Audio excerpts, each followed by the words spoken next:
Bit of a bonus video. I went ahead and took my pattern back out and decided that it would be a really good piece for me to decide what I wanted to sew on my monster. Now, I'm trying to be as basic as I can be and still teach you the basic steps.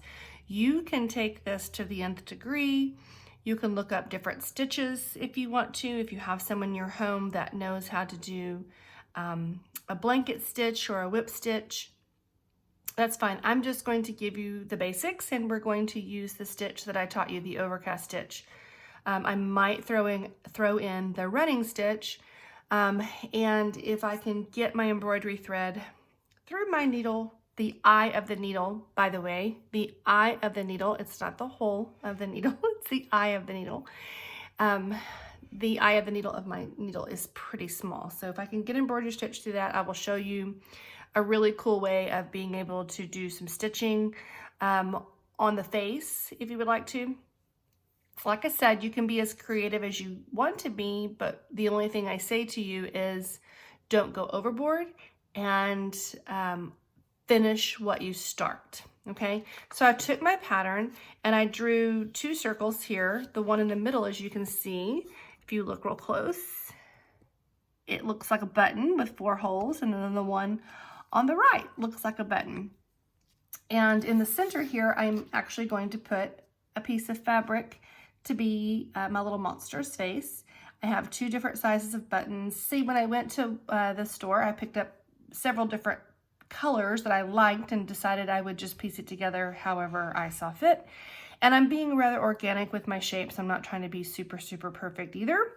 And then I kind of wanted to show you some things about buttons. When you see here, it has a little bowl on one side, it's kind of caved in, and then on the other side it's flat.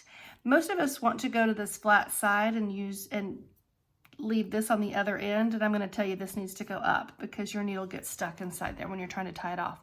Okay, so this is what I've done. I've taken a piece of fabric, felt that I liked. You could use fabric as well. And I cut out just a shape to fit inside. I don't want it to go to the edges all the way. And I laid it kind of cat-a-corner because that's kind of how I want it to look. I found some buttons.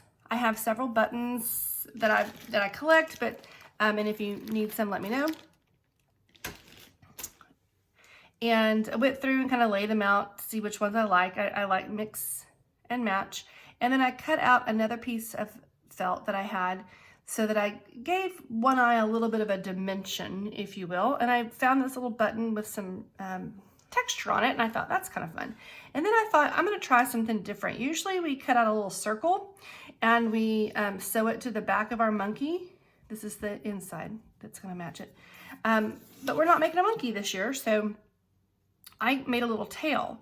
And the way I did that was I took a piece of felt and I rolled it to give it, some thickness. And then I pinned it right there in the fold. And I needed to use one of my longer pins. So if you decide to do this, this is sort of an extra thing if you want to do this. But I can maybe show you another video of just a couple of things you can do. But this is a fun one. You can roll it, and then you're going to pin it, and then I just stitched it, and we'll make that an extra video. Okay, and we'll see how it turns out because that's kind of an extra piece. So that's what I would suggest here in your bonus video, is to design what you want to do, start laying it out before you cut anything, before you sew anything on, and see what you like. And then we're going to thread our needle up, and we're going to start working on the top of our monster. So the first thing that I'm going to sew on will probably be onto this little piece right here. I can sew all these pieces on here and then sew this on, or I can sew this on and then sew each one of these pieces on. It's 1/2 dozen or another, so it really doesn't matter how we do that, but this has to go on the top part. If you put your pieces together and you sew through, you're going to have a hot mess on the back, and we don't want that, okay? So you're going to keep your top portion separate until it's time to put them together. So again, design, gather your pieces, fabric. You can even, I'll be honest with you, you can take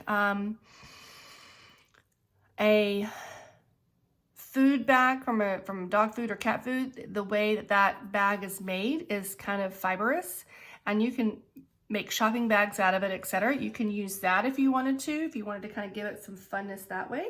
Is that a word? And you could use scrap fabric. If you had an old shopping bag, you know, that you would take to the grocery store to shop in, and you want to wash it first and then let it dry, you can cut that apart if mom and dad said it's okay. If you wanted to use, say you had a Capri Sun and you want to use that, you can cut that out and use that. You can also use wrappers like Skittles wrappers and things like that. So we're just going to be creative here. I just have felt, and that's what I'm going to use to keep it simple for mine, but you can certainly go beyond and be a little more creative.